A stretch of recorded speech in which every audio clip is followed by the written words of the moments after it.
Did you say that you loved me because you thought that that's what I wanted to hear at the time, or it was exciting, or did you feel it? The first time that I said I love you to you? Yeah. No, I felt it. I would rather alienate somebody than say I love you and not mean it. Because I think you gotta be kind of precious with things like that. I unfortunately have not been as precious as I should be.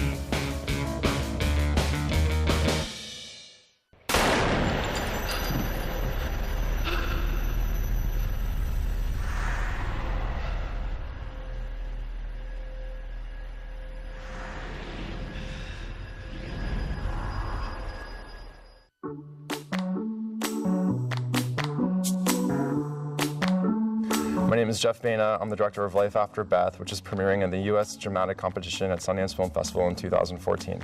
It's about a boy whose girlfriend dies, and he's distraught and going through a real rough patch, and she ends up coming back. They end up trying to make up for lost time and pick up where they left off before it kind of devolves into a zombie nightmare. I had the idea of a guy whose girlfriend died, and then, you know, he's sneaking around the house because the parents like kind of shut him out, and then he sees her inside and is confused and thinks maybe she faked her death or doesn't really know exactly what happened. And so that scene sort of popped in my head, and then I kind of built it out from there. I think unconsciously maybe I was going through a breakup at the time, so I was sort of charting the stages of like when you break up with somebody and you get back together, and then it just kind of turns into a nightmare. Like, you know, over time you just try to hang on to something and it doesn't really work out. So Zach is the main character. He's played by Dane DeHaan. His character is a musician who's going to college. Aubrey Plaza plays Beth Slocum, who is his girlfriend, who's also in college. They're having a little bit of a rough patch right before she passed away. So when she comes back, you know, he's super excited to try to make it work this time, and eventually she slowly deteriorates to the point where she's a flesh-eating zombie.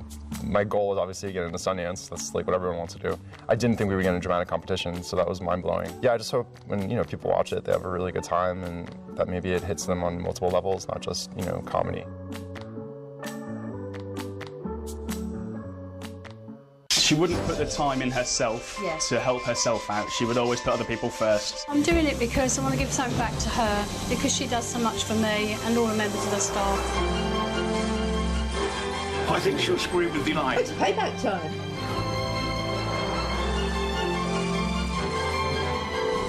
Oh, hold your own. Oh, thank you.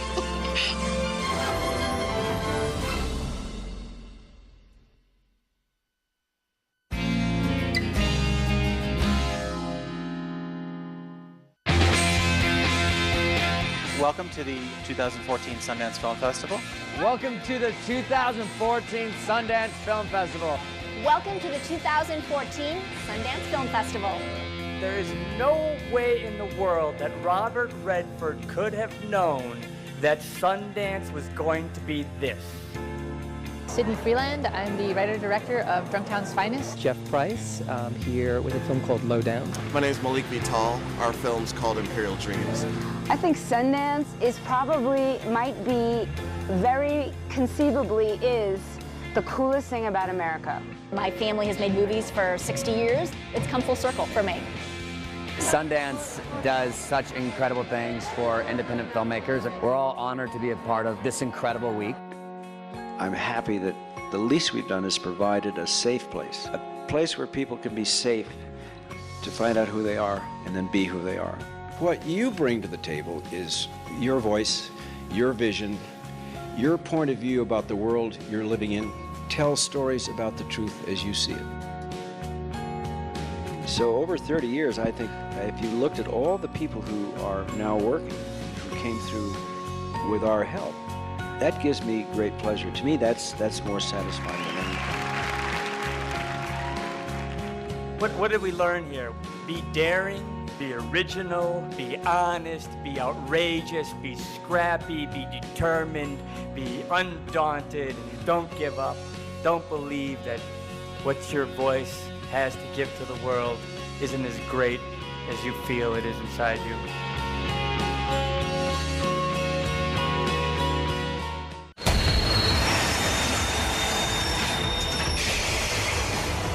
There's a lot of unfinished business on this earth, Mr. Bohannon.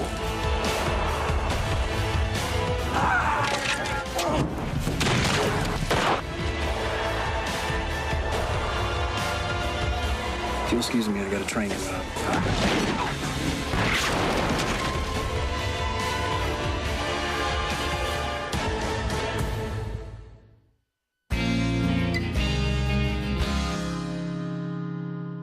Clap. Action, yeah. I'm from Israel. My film name is Here I Am, There You Are. My name is Maya Vitkova. I'm coming from Sofia, Bulgaria. I live in Russia and I'm from France, and we are here with a short film called Love, Love, Love, made by an Indian director. So it's very international. The World Welcome is something that we've been doing for 4 years. We felt like it's a really good way of kicking off the festival, getting people to know each other, creating a social dynamic between the international filmmakers. It's really exciting to actually meet with other filmmakers who've gone through the same kind of struggle to get a film done and be at Sundance. So you learn from each other, you share experiences. It's like social networking on a personal level. Finally, Facebook, you know, come to Sundance. We just really want you to know how welcome we want you to be here. We scour the world looking for international film. It's something we've taken on full force. We find you before you know we're looking for you. Just know that you have a place here at Sundance.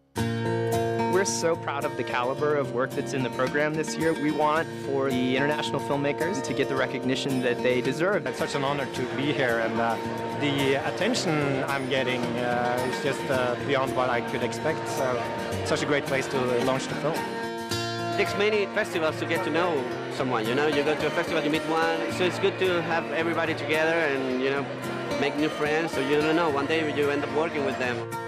You come in to have free food, but you end up wanting to make a film in Tanzania. Well, right now you're going to make a film in Tanzania. Why not? Yes, why not? Why not? Okay. Who is Don Draper? Excuse me? You know something? We are all here because of you. All we want to do is please you.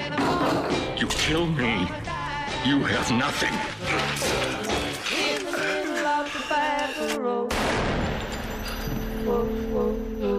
I make no apologies for my temperament. History always sides with the winner. You got someplace else you'd rather be? It's the beauty, not the ugly, that hurts the most. I find myself in a state of constant anticipation. Business is about giving people what they want. Go and bring the world to Selfridges. Oh, my father used to say this is the greatest job in the world except for one thing. The clients. You've been creating quite a stir, haven't you? What do men say when you ask that? I cannot be alone in feeling this way.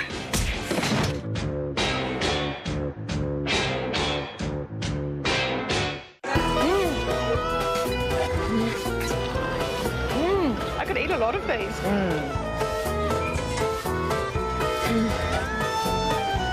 I think that makes me a bit greedy. That's extraordinary.